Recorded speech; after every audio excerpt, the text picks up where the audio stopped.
Hello and welcome to another session of Groundbreakers Live. I'm your host Javed Mohammed here at Open World 2020 in London. And very honored to have with us Chris Foster. Hi there, how you doing? Nice Good, to meet thank you. Nice to meet you. So we're here to talk about GraalVM. I just kind of kidnapped Chris and he so nicely agreed. Let's Kidnapped is a good word. But there's no ransom. No ransom, no. All right. So Yeah, so we're going to talk about Sure. GraalVM, and I thought it'd be just kind of nice because most of us, we hear about it, but we don't really have it's one of those like the elephant, and Sure. like in So- the room. So So I'm happy start to, off at the top level. yeah, happy to give you What a is quick GraalVM? overview of GraalVM. So GraalVM is a new Java runtime that's been developed within Oracle Labs. So obviously there's the Java hotspot runtime from Oracle, but now we have another one called Graal, and it's made up of three pillars. The first of which is the JIT compiler. So in a Java runtime, one of the things that makes the Java runtime special is the JIT compiler. So it looks at your code as it's running, identifies hotspots, and it tries to generate native code that's optimized and will run fast for the parts of the program that need to run quickly, those that run often, basically. Okay. So in Graal, we've re-implemented the JIT compiler. And what sort of performance can people improve with? It very depends on your Java, your workload, etc.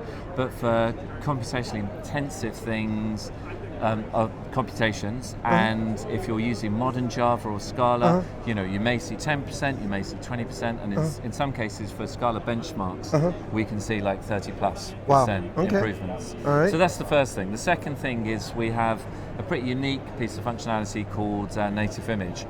So this is where we take your Java runtime and your Java application, and we look at it, we load it up, and from it we generate one single native executable file. So like a single file that could run your application on Linux with no dependency on the JVM.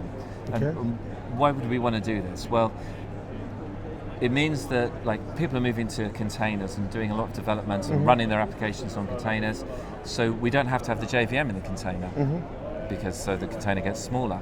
The size of the whole deployment, including the JVM, may go from a few hundred megs down to tens of megs in size, megabytes in size. So it shrinks the application.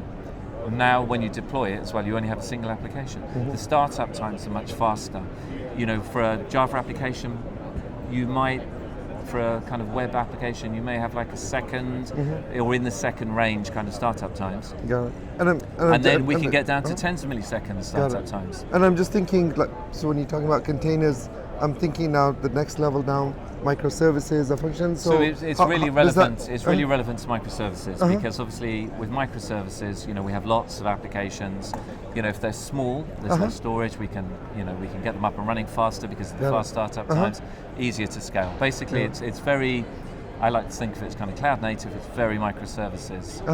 It's very favourable for microservices. Okay. And the third pillar, is the Truffle language runtime. Okay. So on top of the Graal runtime, we have this Truffle layer that lets you implement languages. It does sound or mushrooming. It's a very very bad joke. Yeah. So we have implementations for JavaScript and Node at the moment. We can run Python. And So is this where the things. polyglot kind of comes in? This is the polyglot functionality. Okay.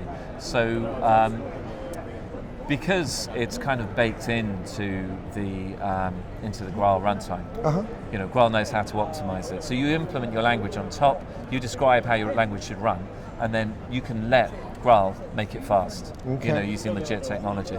And because they're all of these languages, these host languages, are all running on the same, in the same runtime, same address space.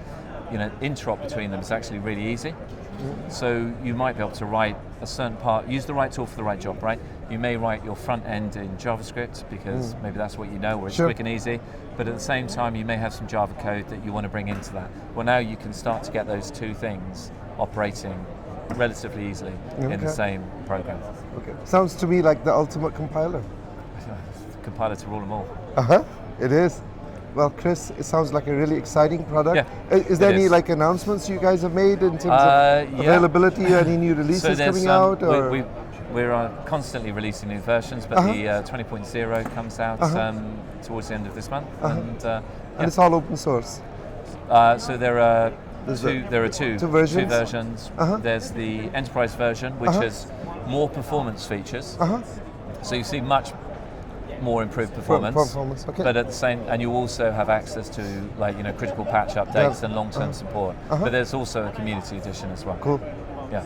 Awesome. No Chris, worries. thank you so much for coming and sharing. That's all right. Check out Graal VM, and I'm your host Javed Mohammed here at Open World. Thank you.